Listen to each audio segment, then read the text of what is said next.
Os Estados Unidos anunciaram uma ação militar que colocou a América Latina em alerta. Tropas foram deslocadas para a região, dando início a uma operação militar contra o narcotráfico. O governo americano intensificou o combate aos cartéis de drogas apontados por Washington como ameaça à estabilidade internacional. No centro desse cenário está a Venezuela, do ditador Nicolás Maduro. A resposta foi imediata. Maduro anunciou que irá reunir 4,5 milhões de milicianos para defender o regime. E Caracas virou palco de tensão com o governo chavista prometendo resistir a qualquer custo. De um lado, Trump afirma que usará todo o poder americano contra cartéis e governos aliados ao crime. Do outro, Maduro busca sustentar seu poder com o discurso de soberania nacional. A expectativa de conflito reacende tensões conhecidas desde a Guerra Fria e levanta uma questão.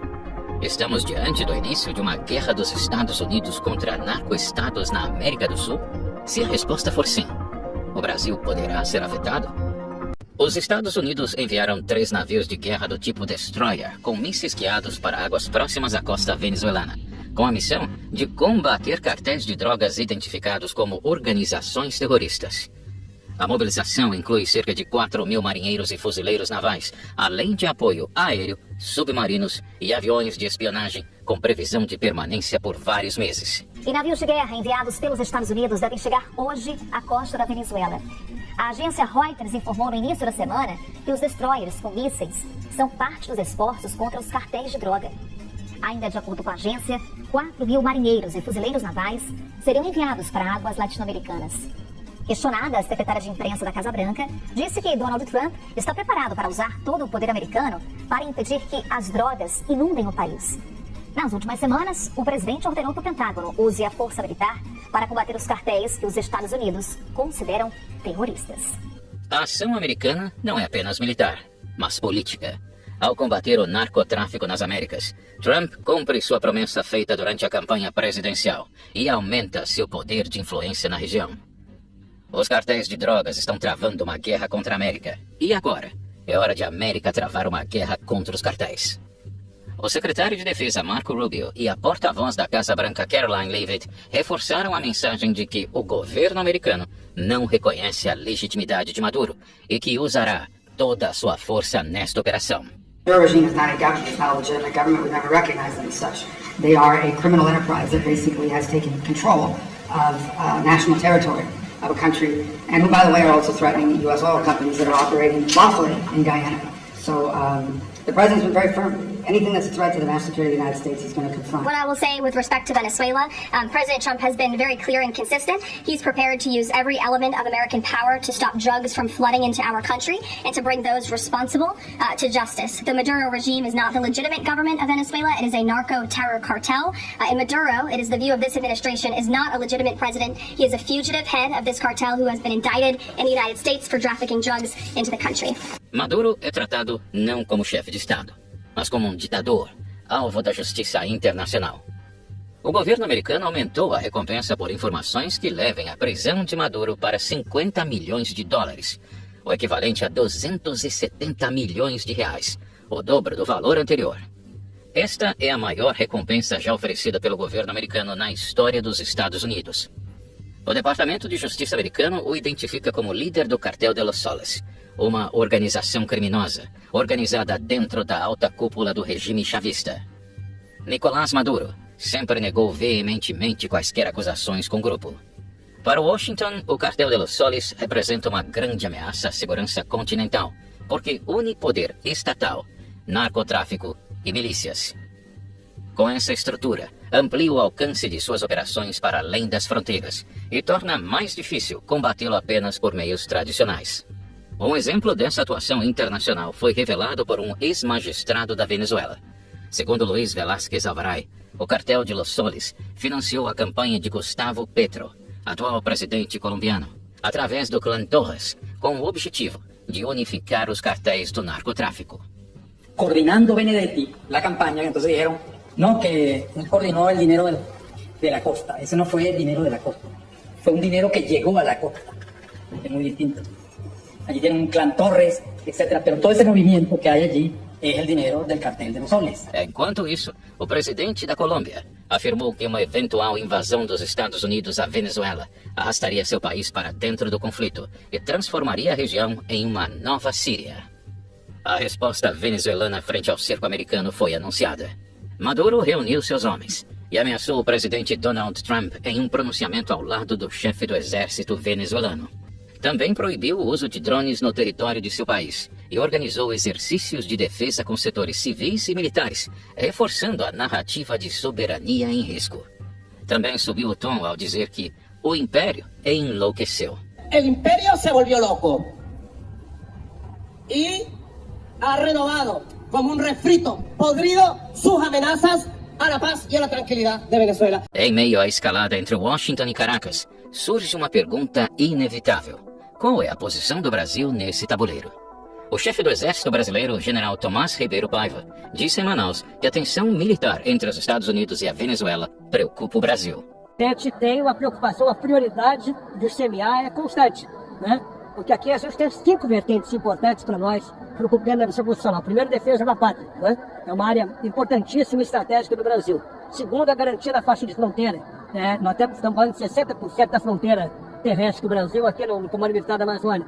Depois, defesa do meio ambiente, a proteção dos povos originários e, por fim, o auxílio ao desenvolvimento do Brasil.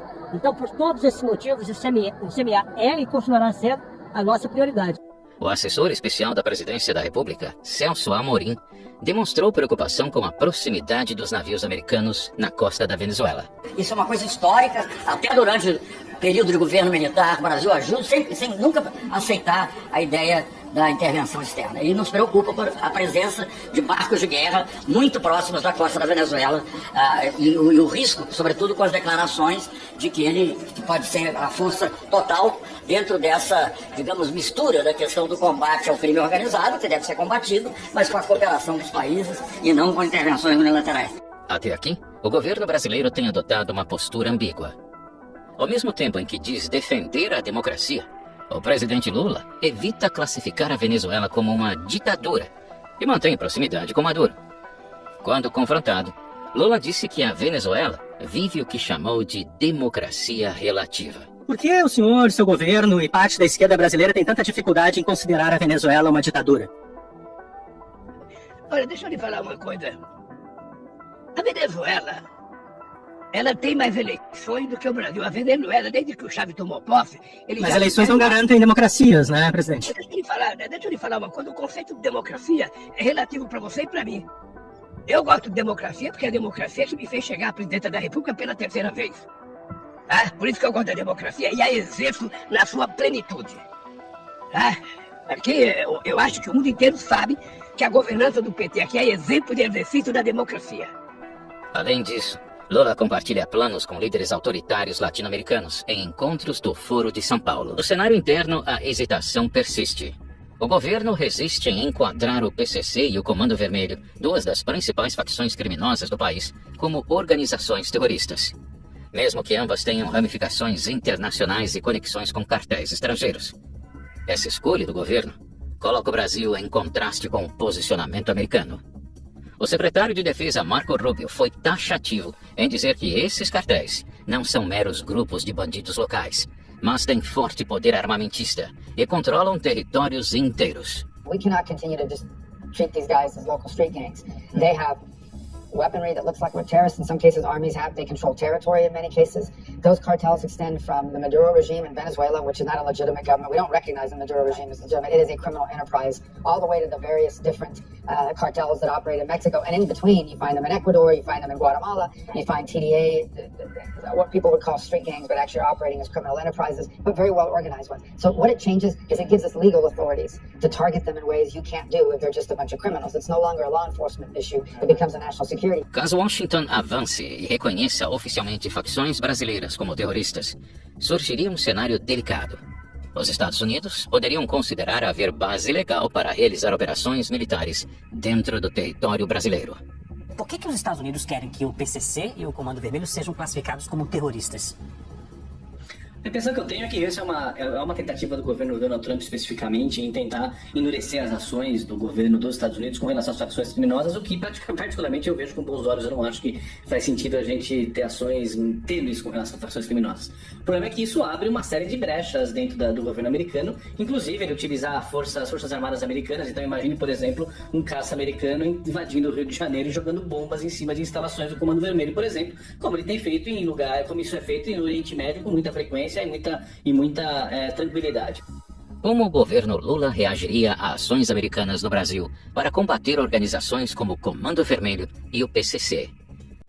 O narcotráfico na América Latina evoluiu de cartéis regionais para redes internacionais complexas, conectando México, Colômbia, Venezuela, Peru e Brasil. Além de cocaína, hoje controlam rotas de fentanil, armas, mineração ilegal e contrabando. O crime se infiltra em economias locais, compra proteção de autoridades e gera efeitos sociais profundos nas fronteiras dos países, se alimentando da pobreza, da corrupção política e da fragilidade institucional. A guerra contra os cartéis não é distante. No Brasil, os reflexos dessa guerra são visíveis. O mesmo narcotráfico que sustenta o regime de Maduro abastece as facções criminosas que dominam regiões brasileiras. No Rio de Janeiro, por exemplo, territórios inteiros estão sob domínio dessas facções, alimentando a violência e enfraquecendo a ação das polícias locais.